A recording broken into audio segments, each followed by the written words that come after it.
All right, it's been a while since I did one of these. I'm gonna jump into stealth, stealth medical, at stealth medical one. Uh, don't usually agree with what they say in here, but we'll give it a shot.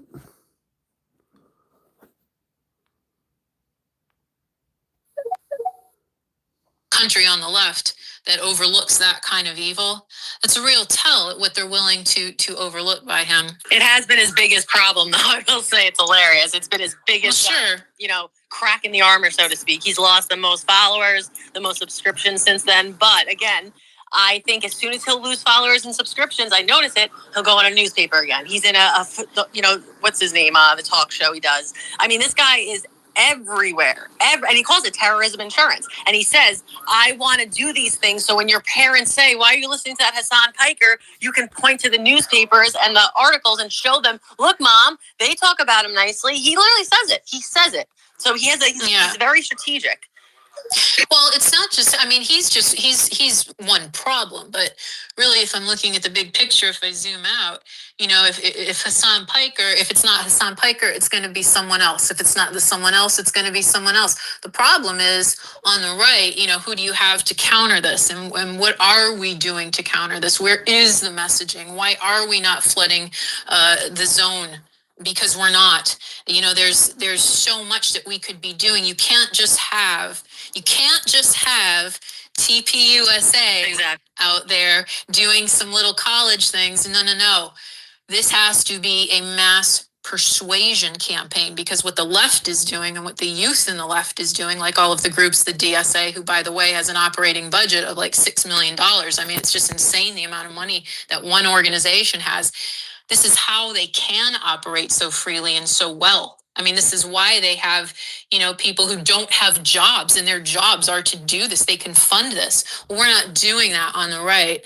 So, in the pushback against TPUSA on campuses, that has to be squashed immediately. So this is a whole avenue of war that we have to face. The Department of Education needs to end this insanity with the funding. I mean, it's so out of control. If they're going to start funding things, you better start funding some conservative groups and some pro-America groups on campus. Like, that's where your money should be going, and not to these leftist organizations. I agree. I just feel like nothing's ever done, though.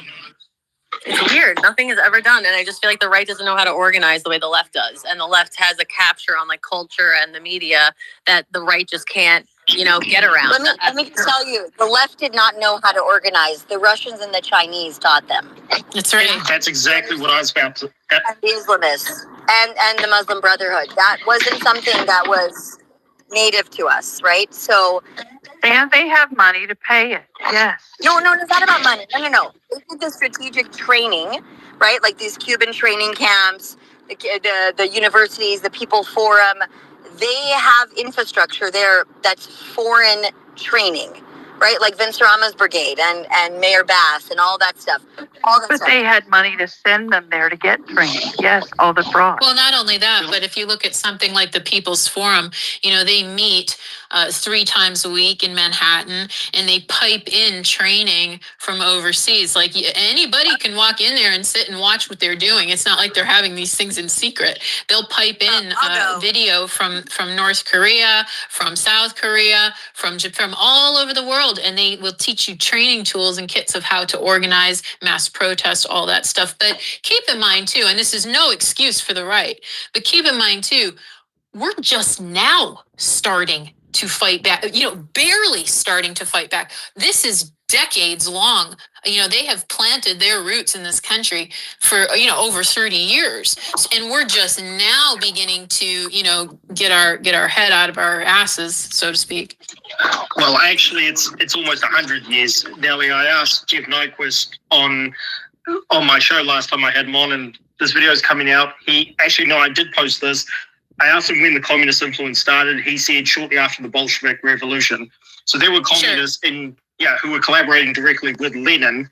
And there's also some incredible stuff he told me about their influence during World War II, and it's crazy. But one of the other problems, as we've seen with people like Lauren Chen, Tim Pool, Benny Johnson was a part of this, the Russians have also co-opted parts of the right.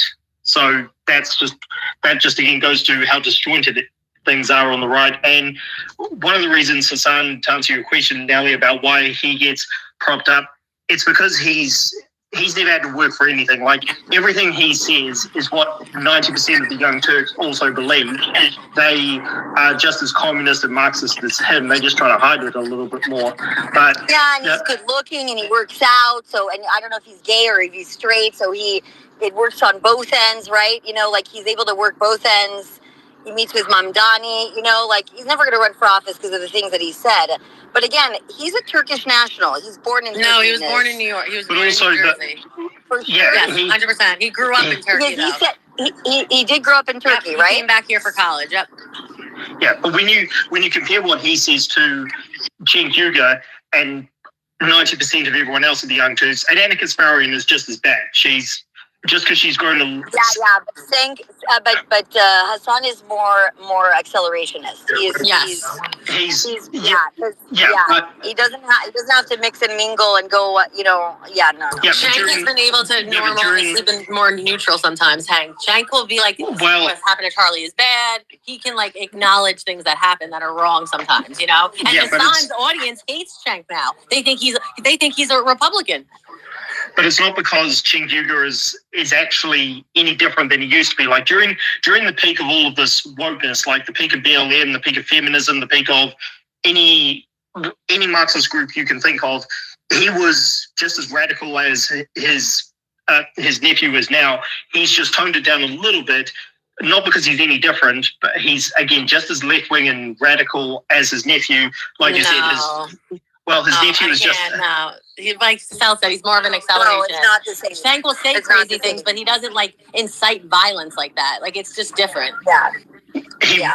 He won't, but he's done plenty of that throughout his time on air. Is what I'm saying. So that's one of the reasons Hassan doesn't think, because he's never had to think. He's never had to work. So he just says everything, all the radical things, and he says it without thinking, so that's why they prop him up. No, it is with thinking. You're not getting it. He's an accelerationist.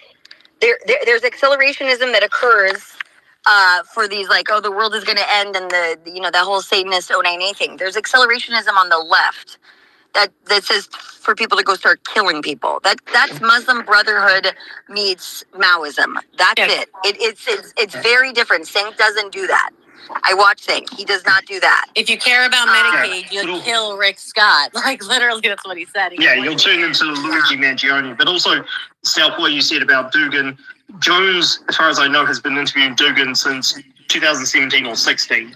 And if you go back to the Obama era, so 2009 onwards, he was saying positive things about Russia while he was criticizing the West. So he's been promoting Russia almost for, longer than 10 years, which is scary. And so he's always who? Alex Jones. He's been on he's been on their side for a very, very long time. But these other guys like Myron Gaines, I don't know where it comes from with him, but they are not critiquing America's enemies, the communists. They're just criticizing everything the West does and blaming everything. They're blaming Israel every time somebody slips on a banana peel. So this is building up this Marxism, whether they do it intentionally or not. I wanted to ask Riss earlier, I don't know who props up.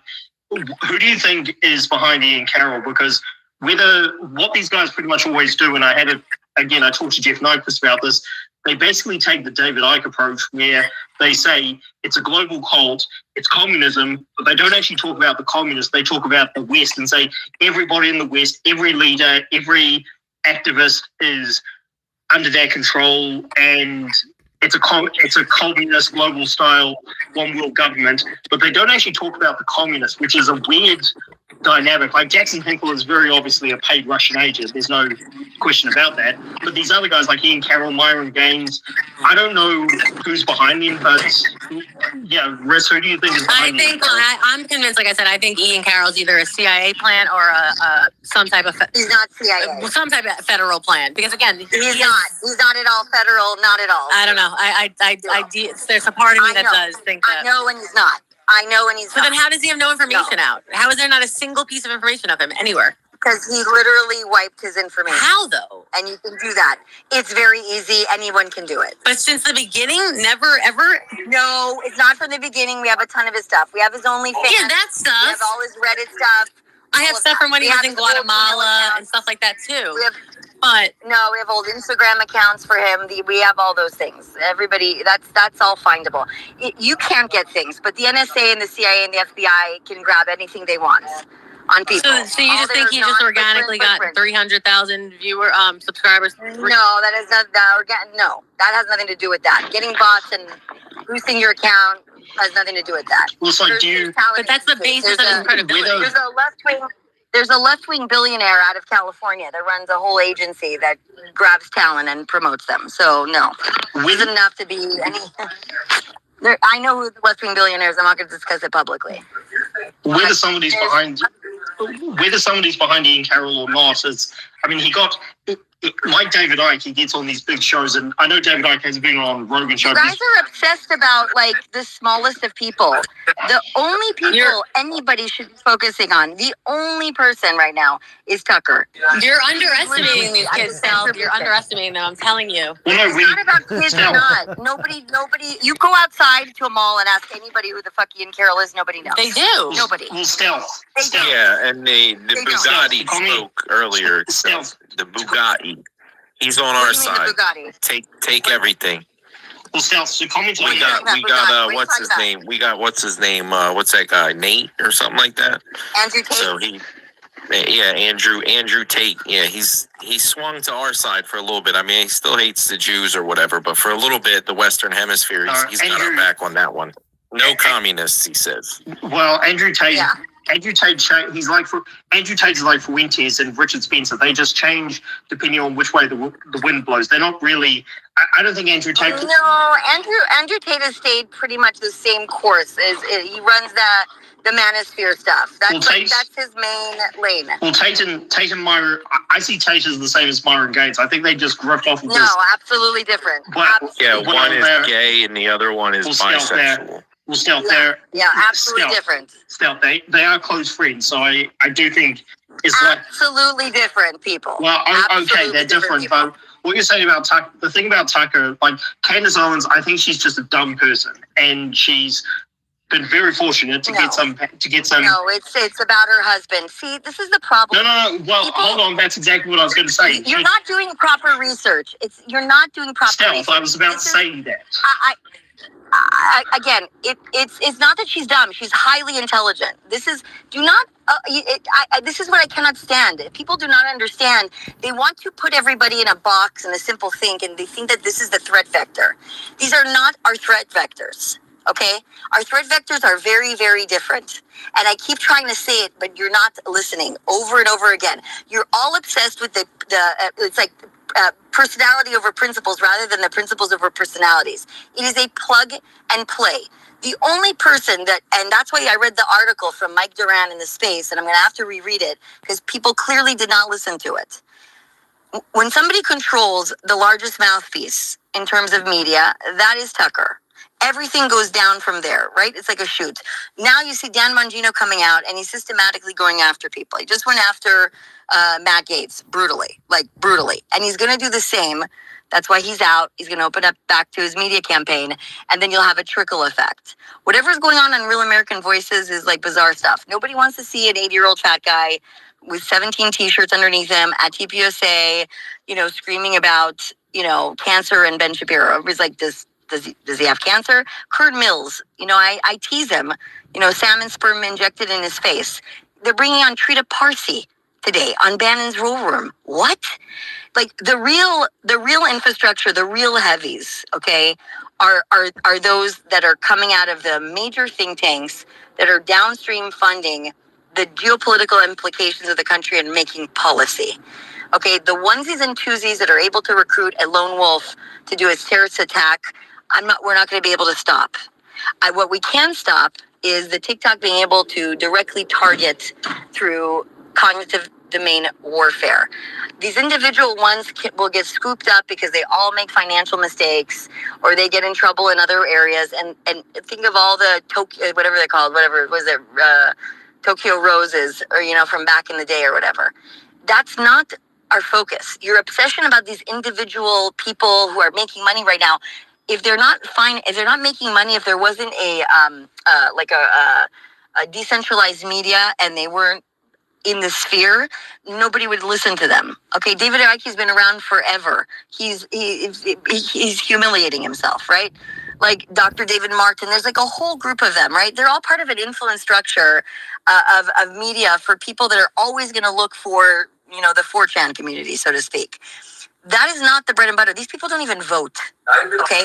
But that's what it is. They do vote. They're shaping people's thinking and they're voting based on it. My cousin, I'm telling you, my cousin got brainwashed by Hassan Piker. And now he literally votes that same way. He voted Republican. Now he doesn't. Now he votes for Democrats. Democrat socialists. I'm just saying. I'm not saying they're terrorists. They're like recruiting terrorists, but they're definitely shaping public and societal discourse. I'm sorry. Is your cousin gay? Just bi. There you go. Yeah. But my other cousin, his brother isn't. He's straight, married, and everything. And he's voting. He's voting for Democrat socialists now because it's like he just completely went down this rabbit hole of. But again, he likes Ian Carroll and Candace and them now, and he also loves Hassan Piker and a married guy is listening to Candace. He's 23 years old. He's got married young. He had a kid early, so he's still in the fray of it. It's not like he's sitting there skateboarding with them. I'm just saying he listens to some of what more Hassan says. And I'm just saying, he'll bring up their talking points. I see he says, he'll say to me, no, I didn't say from him. Yeah, they do the moral fagging stuff where it's like, America's so bad. And the way we do it's so bad. It just needs to be a giant socialist cock. And that's what these right wingers like Myron Gaines are doing as well. They're promoting America's terrible. Myron Gaines is not a right winger. Okay, so this is the problem. I'm going to say again. People that get obsessed that everything is Russia also get obsessed that everybody's a right winger. Myron Gaines is not a right winger in any way, shape, or form.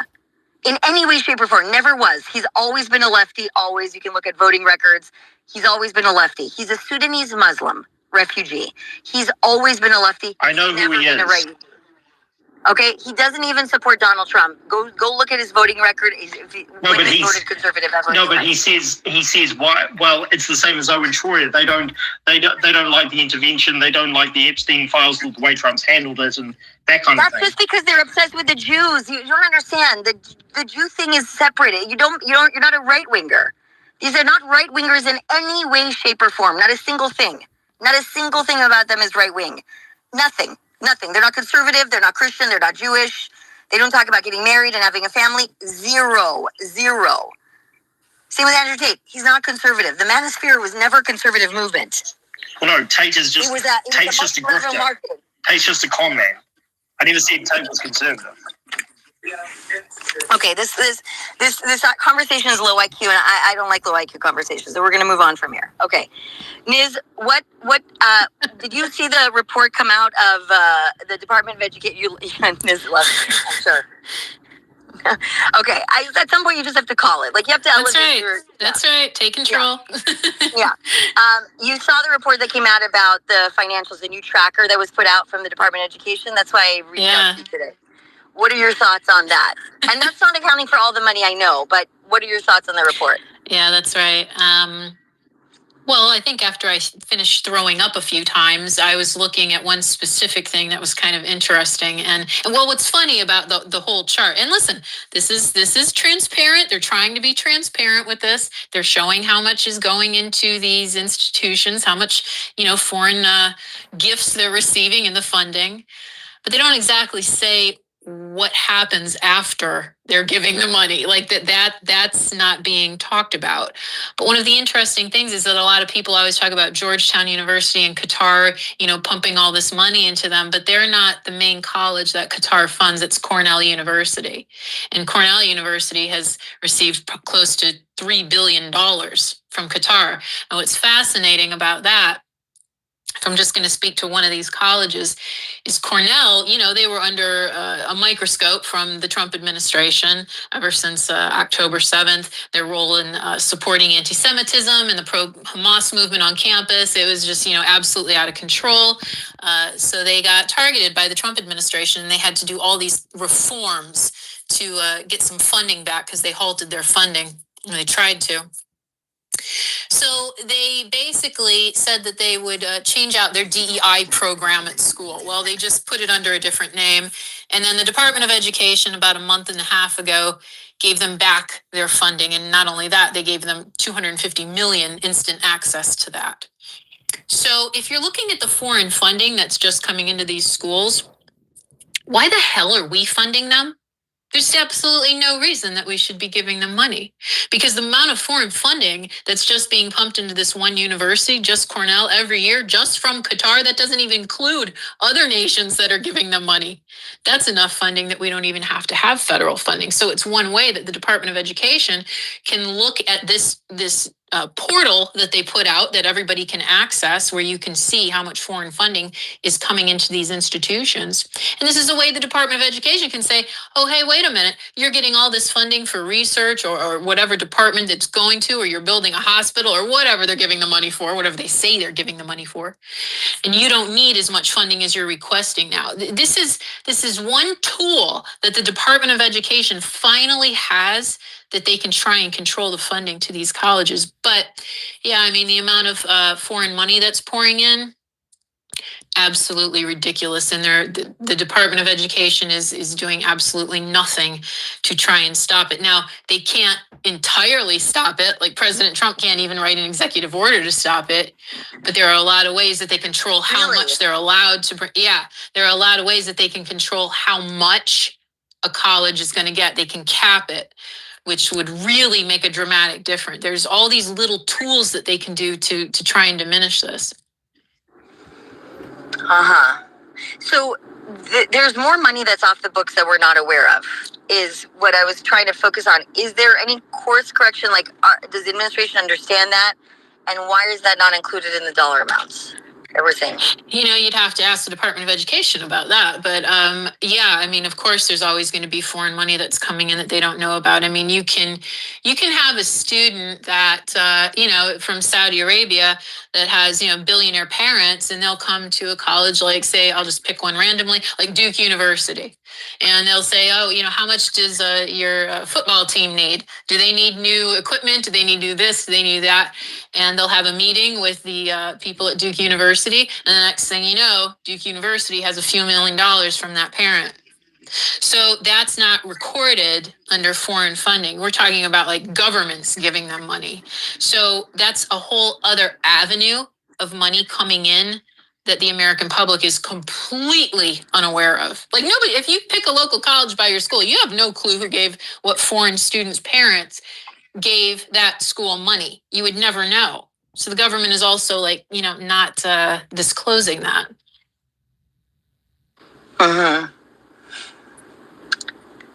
Because, I mean, what is it, 76 billion or something to that effect? It's just a huge number. Huge, absolutely huge. I mean, you know, like I said, Cornell University within the last 20 years has received close to $3 billion just from Qatar. Qatar, you know, Cornell, they gave him almost $3 billion. They gave Carnegie Mellon $1 billion. They gave Texas A&M University $1 billion. Georgetown, there's another $1 billion. Northwestern, the $900 million. I mean, it just goes on, and that's just Qatar alone. You're not talking about Saudi Arabia, China, Egypt. You know, it just gets absolutely insane. What about when they buy like the Middle East chair? That was purchased through the Tawan group, right? Sure. Have we heard any updates about Brown? Anything? No, everything has been radio silence about Brown. And MIT. Yeah, and trust me, I've been on Brown's ass for ever since the shooting. Absolutely, they've shut down. Now they kind of had a reason to be quiet because of the Christmas holiday, so nobody was there. Yeah. But they're starting back next week, so I'm going to be all over them, and we'll see what their administrators have to say. I usually get hung up on quite often, but I'm going to keep trying.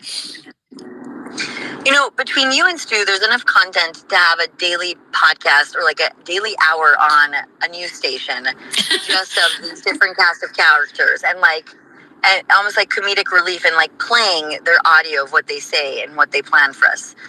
It's horrible.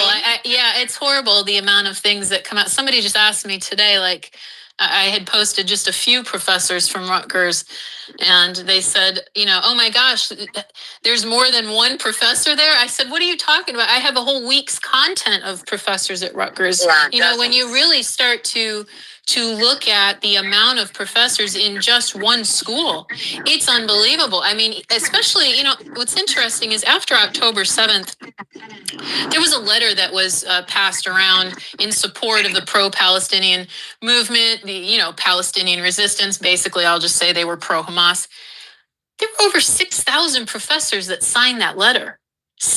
In America, 6,000 professors. I mean, I was reading through names and it was just jarring. So when you zoom out and look at the big picture of professors that are, supporting terrorism, lending their name to terrorism support, it's stunning. If I were Linda McMahon, I would have yanked that letter and looked at the names of all of these professors and seen which colleges they're from. And when that college comes to them and asks them for money, I would have checked that list and make a note of it and say, no, you're not getting anything.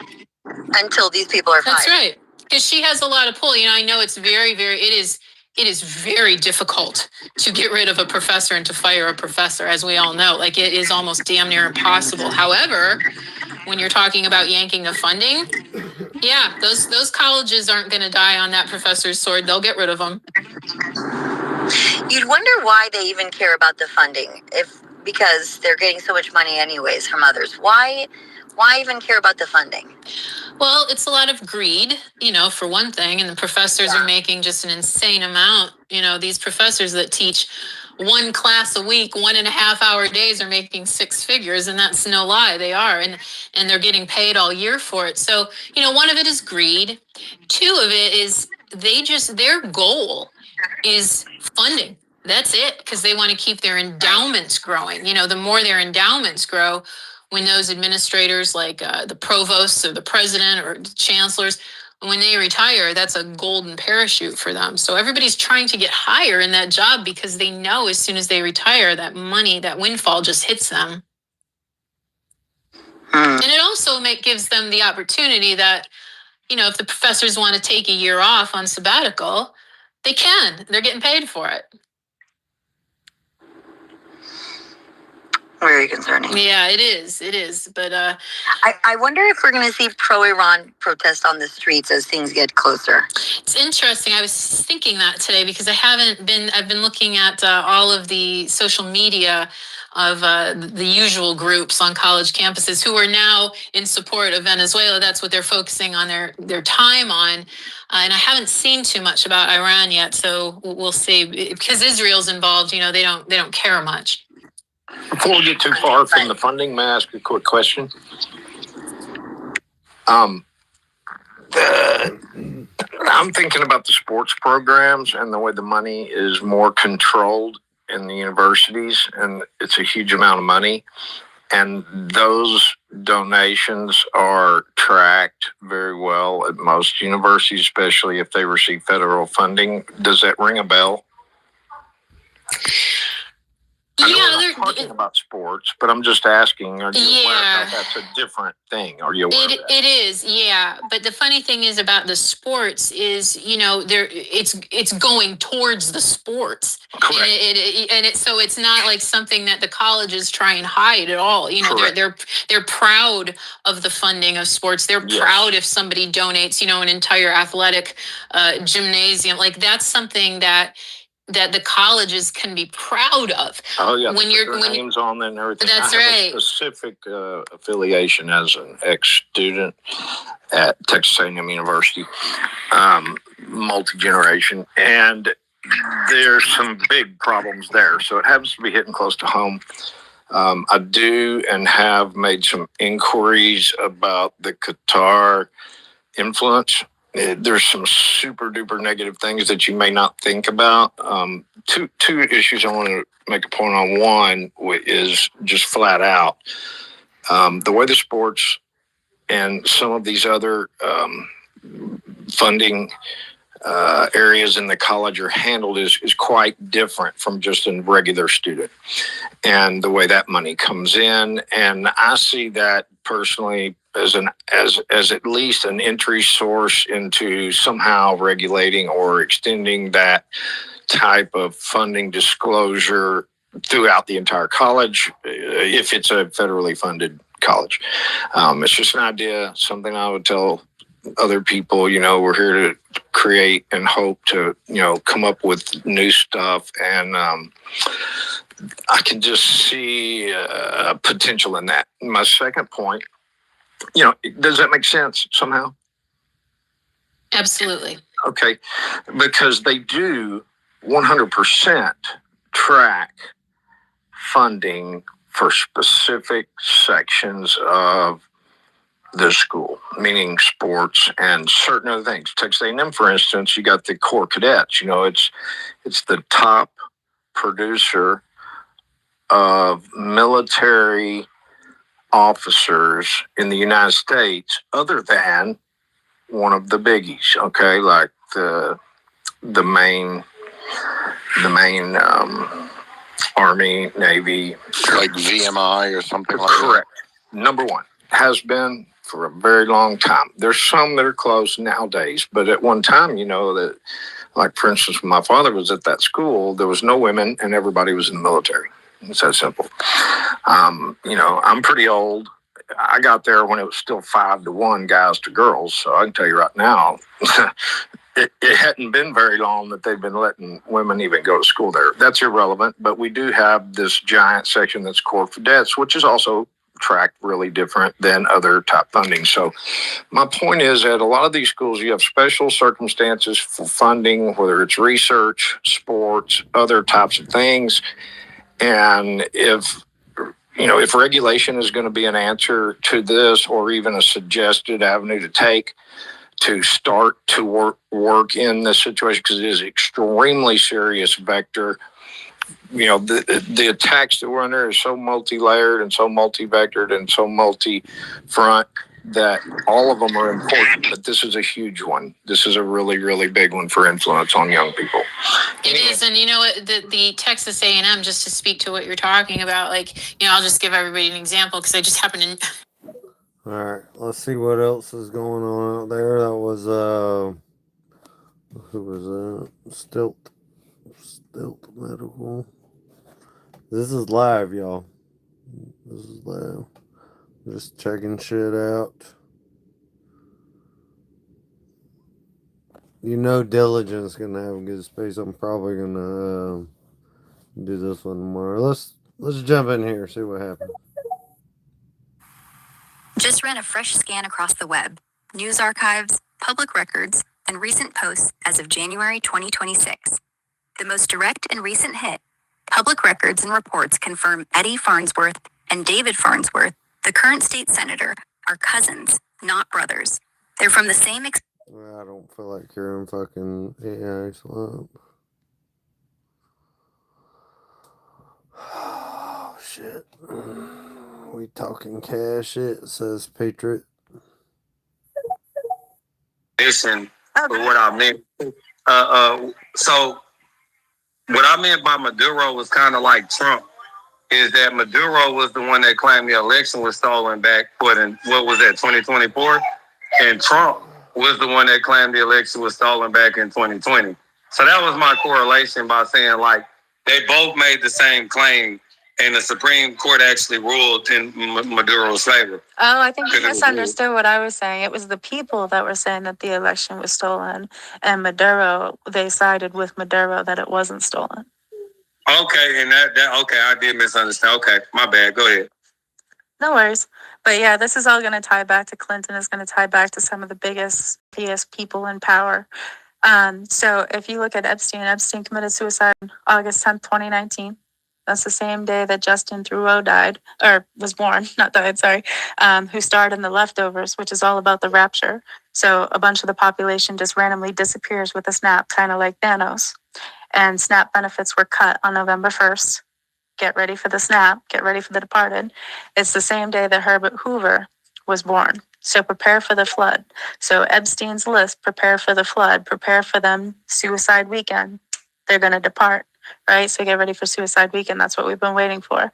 So Herbert Hoover, the Herbert Hoover building is the FBI building. So who knows where the bodies are buried? Who knows who's connected to Epstein? The Hoover building, the FBI building. So the FBI knows where the bodies are buried. The FBI knows everybody connected to Epstein, right? Bring in Cash Patel. So go back and look at Dominion and Dominion's patent. Distrustful. And now you guys are paying the price, right? Oh yeah, I mean, they definitely New York, Florida for sure. After the pandemic, it was nice, but after the pandemic, the biggest thing I noticed, especially here in South Florida, is the amount of Hasidic Jews that moved down here. It's crazy.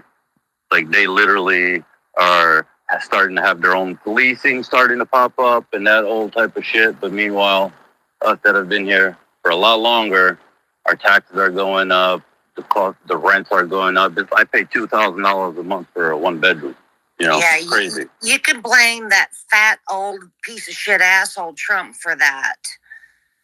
He's the one that's drawing all the fucking Jews down there. They even have their own little cities, their own little police departments. He's a piece of fucking shit. That was Colleen. Oh, hey, look, I'm gonna actually go jump into that space right now, but I'm not gonna do it live on YouTube. Y'all have a good night.